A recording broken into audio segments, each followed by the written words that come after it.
கடந்த 2022ஆம் ஆண்டின் கணக்கீட்டின்படி புகைப்பிடிக்கும் ஆண்களில் 35% பேர் அதிலிருந்து மீள முடியாமல் தவிக்கின்றனர்.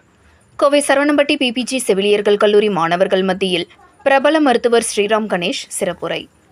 கோவை சரவணம்பட்டி பகுதியில் பிபிஜி செவிலியர்கள் கல்லூரி செயல்பட்டு வருகின்றது.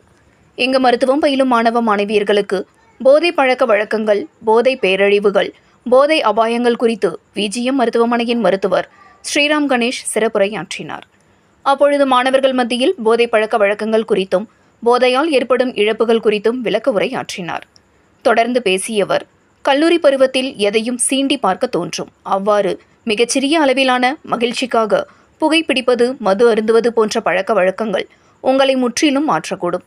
இவ்வகையான பழக்க வழக்கங்களிலிருந்து வெளியே வர பல்வேறு தடுப்பு நடவடிக்கைகளை நமது அரசு செய்து வருகின்றது. எனவே மாணவ மாணவியர்கள் அவ்வாறான தீய பழக்கங்களை தீண்டக்கூடாது என தெரிவித்தார்.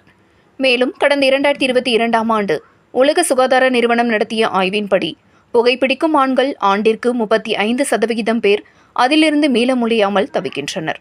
9% பெண்கள் இதில் பாதிக்கப்பட்டு அவர்களும் மீள முடியாமல் தவிக்கின்றனர். இது 3 வருடங்களுக்கு முன்னர் எடுக்கப்பட்ட புள்ளி விவரங்கள். இந்த ஆண்டிற்கான புள்ளி விவரங்கள் நிச்சயமாக இதிலிருந்து அதிகரித்து இருக்கக்கூடும் என எதிர்பார்க்கப்படுகிறது என்றார்.